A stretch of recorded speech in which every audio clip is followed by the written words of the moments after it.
कधी असा विचार केला आहे का?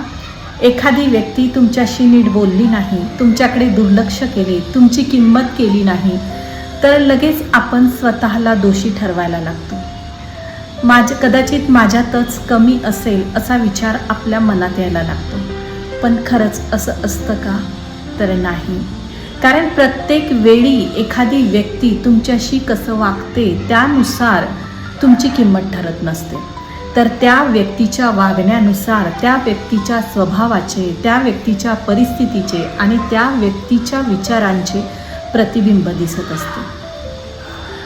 प्रत्येक व्यक्ती तुमची प्रशंसा करेल असे नाही, तुमची कदर करेल, तुम्हाला समजून घेईल अशी अपेक्षा ठेवू नका.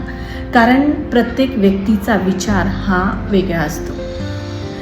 कारण जो हिऱ्याची किंमत करत नाही तो तर हिऱ्याला दगडच समजणार आणि तो त्याच्या समजण्यानुसार हिऱ्याची किंमत तर कमी होणार नाही. म्हणूनच सगळ्यात महत्त्वाचे म्हणजे तुम्ही स्वतःला कसे समजता. तुम्ही स्वतःला जर तुम्हाला तुमची स्वतःची किंमत माहिती असेल तर लोकांच्या वागणुकीचा तुमच्यावर सहज परिणाम होणार नाही. लोकांच्या वागणुकीमुळे तुम्ही सहजासहजी ढासळणार नाही. म्हणूनच स्वतःचं कौतुक करा, स्वतःवर प्रेम करा आणि स्वतःच्या गुणांची जाणीव ठेवा. जेव्हा तुम्ही स्वतःची किंमत जाणता तेव्हा लोकही तुमच्याशी खूप काळजीपूर्वक वागतात. लोकांनाही तुमची किंमत हळूहळू समजायला लागते. म्हणूनच स्वतःची किंमत दुसऱ्यांच्या वागणुकीवर, दुसऱ्यांच्या मतावर ठरवू नका.